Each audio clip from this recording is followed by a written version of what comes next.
Perkenalkan, nama saya Vita dan suami saya Unu Hananto. Maaf, malam ini suami saya tidak bisa bergabung, tapi tetap memberikan support yang luar biasa kepada saya. Ya, asal saya betul yang disampaikan nama Bu Yeni ya, Tegal itu kota yang amat sangat kecil dan amat sangat nyaman. Untung saya bergabung dengan Keke sehingga saya mempunyai mindset yang tidak selalu nyaman. Kalau saya selalu nyaman, saya tidak bisa sukses di Keke Indonesia. Baik, saya bergabung di KK Indonesia itu kurang lebih 9,5 tahun yang lalu, tepatnya Desember 2011.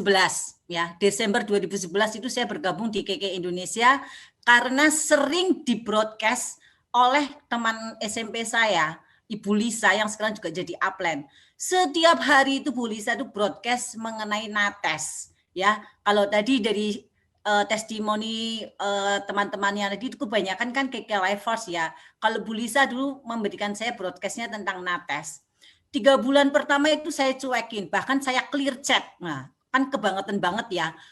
Broadcast yang menarik, broadcast yang bagus itu saya clear chat.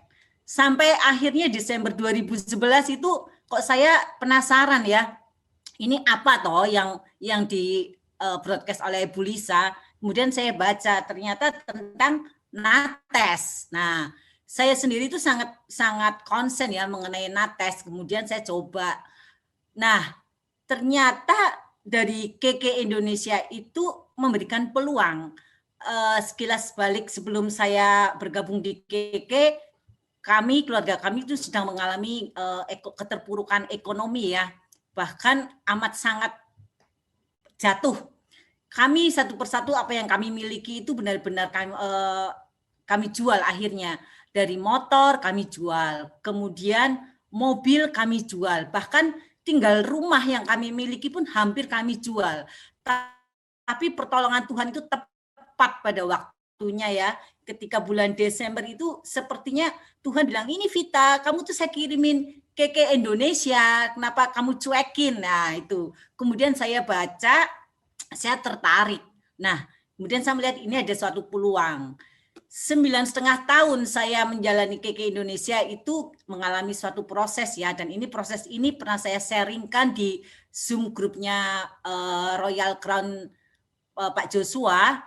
Dan kemudian hebatnya Pak Joshua itu ketika ada downline-nya yang sharing memberikan suatu singkatan. Nah, singkatannya itu untuk saya, kisahnya saya itu ralasa ya, ralasa.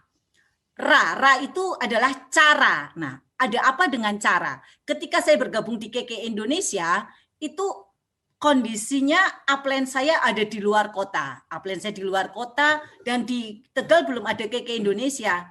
Sebetulnya bisa saja saya beralasan, ngapain saya menjalankan bisnis KK Indonesia? Saya jauh dari upline, kantor KK tidak ada. Tapi ternyata itu tidak menjadikan halangan buat saya. Bagaimana caranya tanpa upline mendampingi saya, meskipun saya tetap konsultasi ya, saya pergunakan fasilitas yang KK berikan seperti buku manual nates, buku manual SOD, SGF, dan buku ensiklopedi dan buku testimoni. Itu jadi modal saya ketika saya prospek. Dulu belum ada fasilitas online seperti sekarang ini ya, jadi apa yang sudah KK berikan itu saya maksimalkan. Nggak mungkin saya ketemu prospek, ada pertanyaan, saya ngandelin, nanti ya nunggu upline saya datang ke Tegal, nanti ya saya tanya upline saya, itu kan kayak nggak profesional banget. Nah itu saya jadi setiap mau ketemu prospek, saya pelajari dulu apa yang mau saya sampaikan. Bahkan untuk latihan demo nates pun, saya sebelum demo yang pertama kali, saya masuk kamar lalu saya demo, seakan-akan di depan saya itu banyak peserta. Sampai sebegitunya gimana caranya saya harus bisa memberikan yang terbaik, karena saya tahu KK itu baik. Jadi kita yang sebagai membernya, distributornya pun harus memberikan yang maksimal. Kemudian kantor KK Indonesia kan tidak ada di Tegal.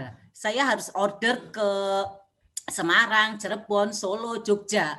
Nah, tadi seperti saya sampaikan, keadaan ekonomi waktu itu kami sedang jatuh ya. Supaya free ongkir, pembelanjaan dulu itu minimal 2 juta. Gimana caranya? yang misalnya orderan itu baru terkumpul 1,5 juta, saya door to door, saya tanya ke teman-teman, bahkan ke downline, kamu ada orderan enggak? Tujuannya apa? Supaya saya bisa dapat free ongkir. Nah, itu bagian dari cara ya. Intinya yang pertama itu cara. Jangan sampai kondisi itu membuat kita tuh menjadikan alasan untuk sukses di KK. Kemudian yang kedua adalah rela. Dalam menjalankan bisnis KK, kita tuh butuh hati yang rela melayani, ya, rela berkorban. Itu benar-benar harus kita miliki. Kalau kita nggak punya hati yang melayani, nggak mungkin deh kita bisa membantu orang lain untuk sukses di KK. Rela berkorban, ya, dulu kantor KK belum ada di Tegal, basementnya itu base campnya itu ada di rumah saya. Jadi downline ketika orderan datang dari kantor KK Jogja, Semarang, Cirebon, itu saya di situ yang tadinya di tahap cara saya berlaku sebagai staff ordering, kemudian begitu di tahap kedua rela, saya jadi staff gudang. Orderan datang, saya masukin plastik satu-satu, kemudian saya tulisin pakai staples, ini orderannya Bu Anit, ini orderannya Bu Teresa. Nah, setelah itu saya bilang, orderan sudah bisa diambil ya. Itu saya jalani kurang lebih 4-5 tahun.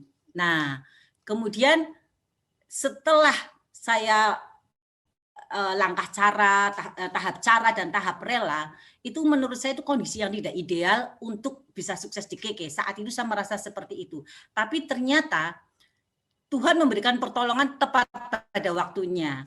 Tuhan tahu ya, mungkin saya itu benar-benar gigih, dan Tuhan mengirimkan Pak Joshua untuk datang ke Tegal untuk membina saya, hingga saya akhirnya mencapai tahap bisa, ya, ralasa. Yang ketiga itu bisa. Jadi kondisi yang tidak ideal itu jangan dijadikan alasan untuk para mitra KK Indonesia untuk tidak bisa sukses di KK. Dan kalau saat ini ya, ini kan kondisi sedang pandemi ya, mungkin banyak para mitra KK yang baru saja bergabung karena mungkin ingin memperbaiki perekonomian. KK sudah merupakan kendaraan yang tepat. Kalau dulu belum ada pelatihan secara online ya, semua serba offline, ini sekarang sudah online. Kenapa tidak dimaksimalkan pelatihan produk? KK sudah memberikan ya. Kemudian untuk pelatihan bisnisnya, support system juga sudah memberikan pelatihan. Jadi nggak ada alasan lagi buat para mitra KK Indonesia untuk tidak sukses di KK. Nah, dari 9,5 tahun saya menjalani bisnis KK, sudah cukup banyak ya. Tadi motor yang dijual, mobil yang dijual. Akhirnya di tahun 2013 saya sudah bisa mulai membeli motor dari KK Indonesia. Tahun 2013 rasanya itu seneng ya, motor Beat saya beli waktu itu harga 16 juta. Itu semua berkat bisnis KK Indonesia. Kemudian tahun 2015 bisa membeli, karena sudah waktu direktur ya, dapat chef, saya bisa membeli mobil R3. Waktu itu masih bekas, tapi ini benar-benar lebih meyakinkan saya bahwa KK Indonesia sudah solusi yang tepat yang dikirim oleh Tuhan untuk memperbaiki perekonomian keluarga kami. Kemudian di tahun 2015 juga, puji Tuhan, ada kantor KK Indonesia di Tegal. Nah, itu benar-benar sesuatu yang perjuangan dari tahun 2011 ya, sehingga tahun 2015 ada kantor KK Indonesia di Tegal, itu sudah amat sangat membantu tim kami untuk bisa belanja, nggak perlu keluar kota. Dulu untuk belanja harus 2 juta dulu supaya free ongkir, sekarang katakanlah beli satu pun dilayani. Nah, kemudian juga sejak tahun 2013, setiap tahun kami dapat minimal 2 kali trip ke luar negeri. Ya, itu yang sudah kami jalani, dan next saya punya target, saya dengan suami itu punya target segera mencapai Royal Crown di tahun depan. Dan semoga apa yang saya sampaikan ini dapat menjadikan bermanfaat ya buat para mitra KK Indonesia. Jangan berkecil hati dalam kondisi apapun. Jika sudah yakin bahwa KK Indonesia itu adalah pilihan Anda jalani, karena KK Indonesia sudah memberikan banyak fasilitas ya secara online. Kalau saya mengibaratkan, KK Indonesia itu memberikan makanan, sudah menyiapkan di meja makan berbagai macam makanan ya. Ada yang mau ngambil, ada yang nggak mau ngambil. Nah, kalau saya milihnya ngambil, saya ngambil kesempatan. Sedangkan para mitra KK Indonesia yang sudah di depan meja, kenapa nggak mengambil kesempatan itu? Nah, ini diambil oleh orang lain. Jadi jangan sia-siakan kesempatan, fasilitas yang sudah diberikan oleh KK Indonesia. Ini amat sangat luar biasa. Dan saya berharap KK Indonesia makin maju di bawah pimpinan Managing Director Dato' Andrew Ho beserta jajaran manajemen KK Indonesia.